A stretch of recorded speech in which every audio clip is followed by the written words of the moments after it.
Hi, folks. It's Keith Beardsley of the Beardsley Real Estate Team here today with the first of a new series we're going to do to help people go through the process of buying a home. Things that you should be looking at doing, things that you can do, how to prepare, and so on. Now, most people looking at this will probably be first time buyers, and that's who this is really intended for them, but other buyers can learn just as much.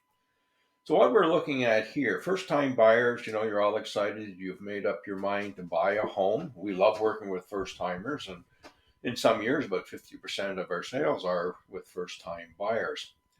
Now, who you use really matters, and that's a slogan we use all the time. You need people who are going to work with you and are going to help you and are going to settle you down, because buying a home is exciting and, well, in some ways almost terrifying when you look at what type of commitment you're about to make.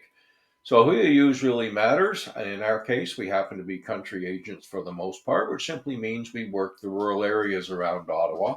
And this could be a small town, could be a farm, could be in one of the newer subdivisions in Russell or Kemptville or something like that. So all sorts of rural areas, that's what we deal with. Now, let's get you started. So, what's the first thing to do? Well, the first thing you need to do is prepare and prepare properly. So, there are ways to do this. Number one, get your credit history. Take a look at it.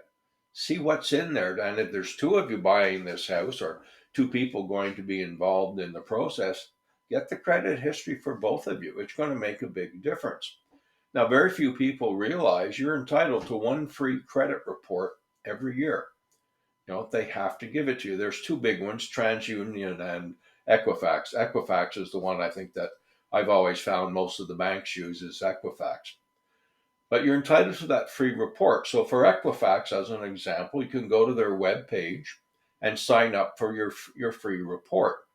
And what's going to come out is going to be your credit score, so you know whether it's any good. If it's got a credit number up there and it says poor, it's going to cost you a lot to get a mortgage.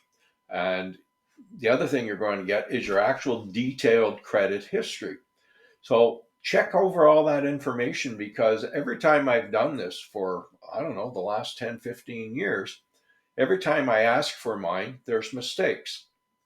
So you need to go in and correct any mistakes before you ever try and get a mortgage. And today I did it just for fun. I went through the Equifax one, and sure enough, on page one, there's a mistake, and a serious one. They have my address completely wrong.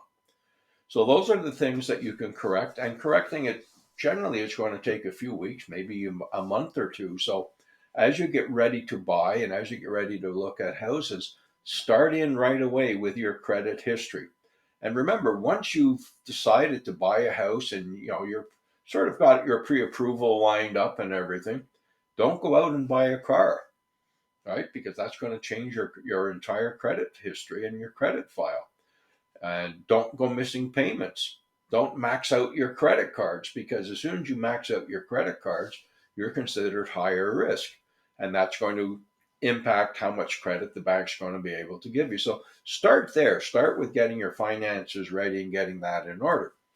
After that, now you're ready to start looking. And the first thing I would suggest you do, don't go to the bank websites and go to their mortgage calculators, right? Because they all do them. Here's our best rate mortgage. I don't know, 6.5%, so many years, and so on, and just punch in what you're going to do, punch in your down payment, and we can tell you whether or not how high you can go. First place, virtually none of you are going to get their highest rating. So whatever numbers you're going to see there are it's basically what I call phony baloney. I mean, it's not worth anything. You need to talk to a lender, whether it's a bank or go through a mortgage broker. The banks, if you say it's RBC as an example, RBC will only tell you about their mortgage products. They're not going to tell you all of them. TD, same thing. Bank of Montreal, same thing, because they're selling their products.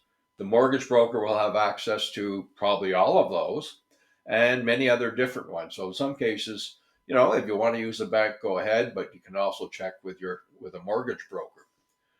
When you do that, they're going to ask you a whole bunch of questions from income and whatever, and what you're paying now and what your debts are, all those type of things. If you ask, or if you let them, I should say, do a full credit check on you, then you're going to get your credit score. But make sure you're ready to go, and that's who you want to use.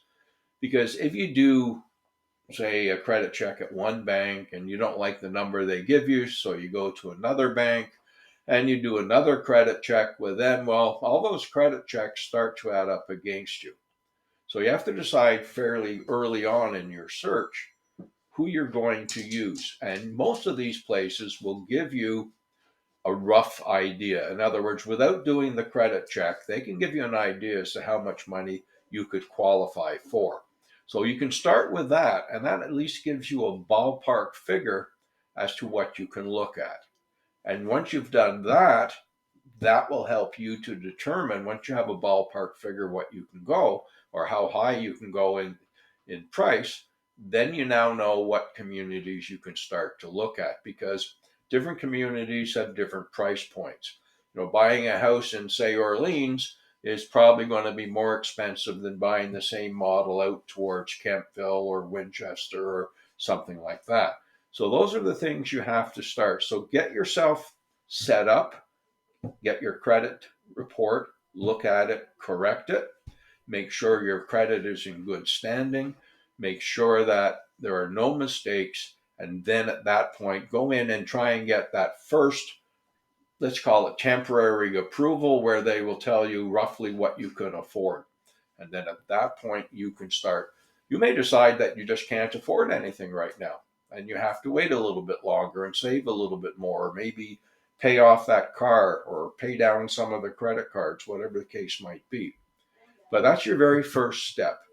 And once you've done that, then we can get into part two, where things get a lot more interesting. Keith Beardsley of the Beardsley Real Estate Team. Who you use really matters. Have a great day.